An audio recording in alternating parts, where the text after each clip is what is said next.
So, hi guys, we're going to do the top 10 hot picks. This is the final hot picks for Mr. Supranational 2026.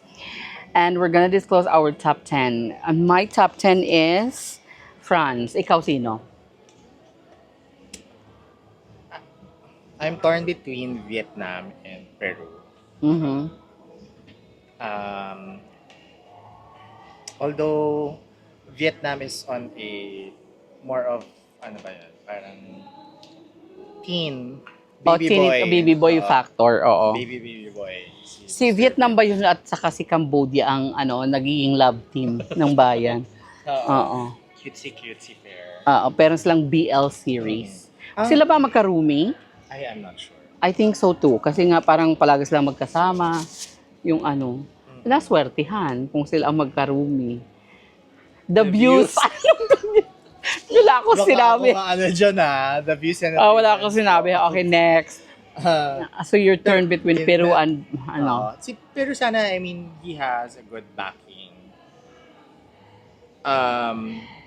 ng support nang nanalo siya as for Supranational. Kaya lang dito pagdating dito parang hindi ko alam, parang nalamon siya ng ibang candidates parang but individually he's very competitive. Oo. Talagang swimwear wise, physique, confidence, pero kapag tinabi mo na siya sa iba, hindi ko na alam. Parang wala. Number 9 for me is South Africa. And I like the communication skills of South Africa. And yung height din niya. Tapos he performed during the top model. For me, feeling ko siya ang magiging top model. With the corset na parang kakaiba, with the flag and everything. So that's the reason bakit top 9 ko siya. Ikaw? Ako, baka makapasok si China. Oh, really? China because Communication skills din. communication and he's very parang prepared dun sa mga outfit. Pero niya. mas face-wise naman and Not not so everyone naman giving sa face. Supranational. I mean the winners, yes. But, in the top circle of Top 10. So number 9 mo si China. number 9 kasi China. Kasi he's giving the aura of a star. Parang feeling ko hindi. Hindi pa. Hindi papatok. Okay. Pero 8 kasi South Africa. 8 mo si South Africa. Bakit mataas kay? He has this, yung parang, he looks very clean, very well put together. Na parang, parang, yun ang hinahanap. Hindi naman siya yung, hindi, parang aligned or in sync dun sa mga, sa conservative Looking. kind of type ng Supranational. Supranational. Ako naman, on my number 8, Dom Rep. Parang I changed my number 8 because sabi mo nga, parang even though yung mama look, siya yung nagbigay ng ganon. Yung mama look. Tapos sabi mo nga, it's giving na nag-ahit siya ng balbas. Kasi parang nasobrahan na sa pagkamama look, parang bumata siya ng konti. And he has the height.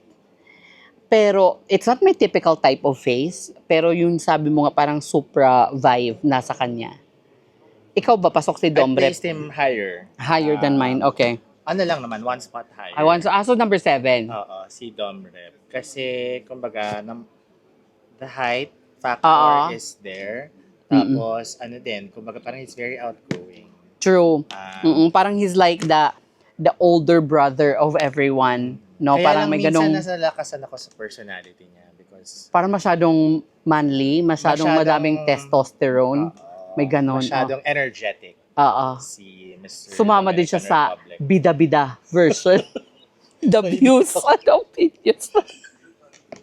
The views and opinions. Okay, next. On my number 7 naman is Chile. Actually, nasa higher part ko si Alvaro. But then, during the course of the competition, parang imbis na umangat siya, parang bumababa siya, parang ganun. Parang natatabunan siya ng limelight. Na hindi ko alam. Yun nga ang sabi mo, parang he's not meant for this kind of competition. Yeah, I can see him in Mr. International. Oo, no? Parang dito kasi parang pa-mature, pa-traditional.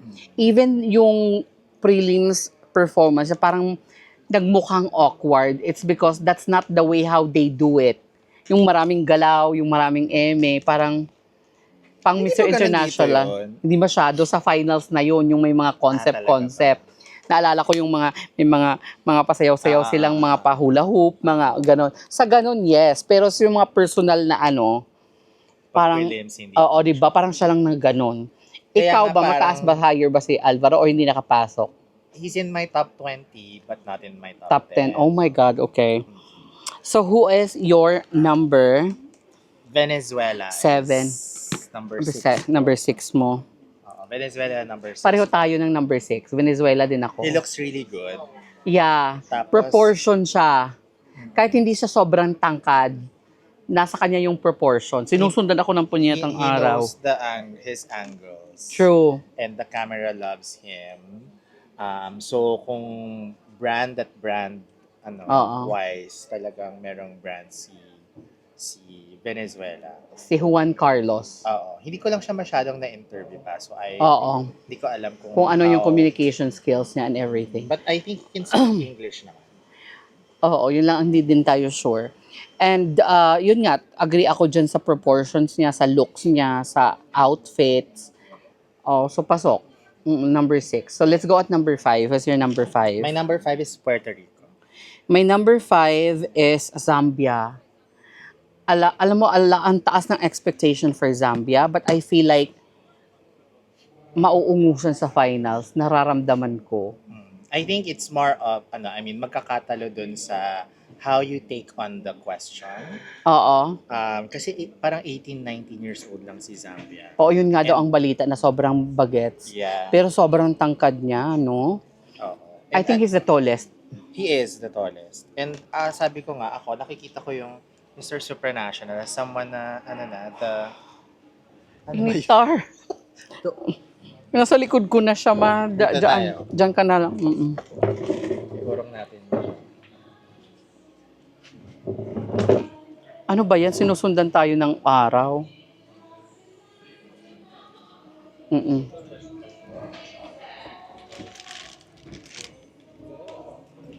La Isla Bonita. Parang quick break, parang hindi na sila pwedeng lumabas. Parang tapos na ang lafangan. It's probably just like 15 minutes siguro. Okay, let's go back to your number 5. Akin si Zambia. Ako Puerto Rico. Puerto Rico. Okay. Why? I feel like what were the parang the patterns or yung mold ng Mr. Supranational is Ala ka, nawala. is the prim and proper na very well put together pero may personality, parang a good mix of Of that. for Puerto Rico is Yung nasabi mo nasusobrahan. konti na lang pa Dominican. Kode na Energy, Jollibee na. but he's very well-rounded kasi he can sing, Oo, that's true. I think he Ang also communication skills din niya magaling. acts. So, I put siguro- higher si Puerto Rico, si Lazaro. It's because parang also parang siya, nakiki-interact talaga, nagre-reply, nagme-message, parang ganon. Personally naman din kasi yon. So I put Puerto Rico at my number 2, as high as that. Ikaw sa'yo number 5. Siya number 5. Okay, number 4. Zambia. Okay, number 5 ko yon, si number 4. Ko talaga si Zambia. Parang talagang he will catch your attention. Oo. Pero on the last few rounds, I think doon ibibigay ko doon sa ibang mga mas experienced delegates. Oo. And someone who can, express himself in a very tawag dito? Very good way. Okay. Ako, number 4 ko, Philippines. I know that the sash factor will matter on the top 5. And I think, even though mababa ang expectation for Felipe, feeling ko he will deliver. Pumasok ba sa top 5 si Philippines sa'yo? Naman. Higher note? O number 4 din? Number 3 ko si Philippines. Number 3 mo si Philippines. Okay. Number 3 kasi Philippines kasi alam kong nanggugulat siya. Actually, yung hindi top mo alam model, na, di ba? Oo, na parang, Oo. I know, may sash factor, pero he's very quiet, very Oo, silent. very Pero silent. siya, parang iba ang datingan Ni Felipe on Philippines. stage, Oo, kaya no? ibibigay ko sa kanya yung strategy na gano'n, na parang, sige, Oo. okay May lang, chill ibubuga lang pa, tayo, oo. pero magbibubuga tayo. But, Baka nandun naman yung factor na tinatawag na know when to peak. Char, the views ulit. nagpipick naman siya. Okay. Pick naman. Kasi nag-qualify nga siya sa Sa mga Chat. rounds, oo, Yes, di ba? influencer Qualified din. sa super chat, influencer, top model. So, may pattern na talagang May pattern na napapasok. Oo, na parang kahit okay lang sa akin kahit hindi ako yung front runner niya, but I will do my best. Oo, Oo. you'll be shocked, you'll be surprised. Ganun. Sa ganun. Parang ganun ang datingan ni Felipe. Hindi rin siya parang Pa-low-key. pa-low-key. Hindi rin siya yung tipong parang amazing pag nakita mo. Yung tipong, ay, pogi. Hindi masyado, no? Walang ganun masyado. Walang ganong factor. Pero, Kung itatabi mo siya sa mga Latino at European, talagang, stand out naman. naman din. Yung pagka-moreno niya, very typical guy. Very typical Pinoy. So, sa akin, ano siya, number 4. Sa'yo, number 3. Oo. So, sinong number 3 ko is Spain. Oo, may naka-naka. Naka mo yan Bakit? Oo, you said na dapat number 1. Oo. Pero parang nandun ako sa factor Si na Pedricito. if he wins, Pedrito. okay sa akin, si Pedrito.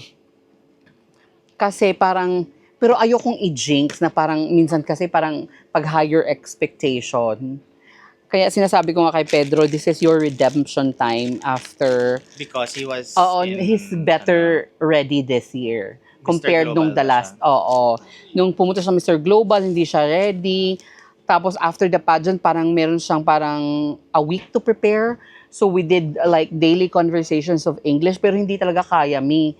And he did not do well in the interview, which is this year, parang mas confident siya. Because back then, he can't speak English. He can't speak English that much. Oo.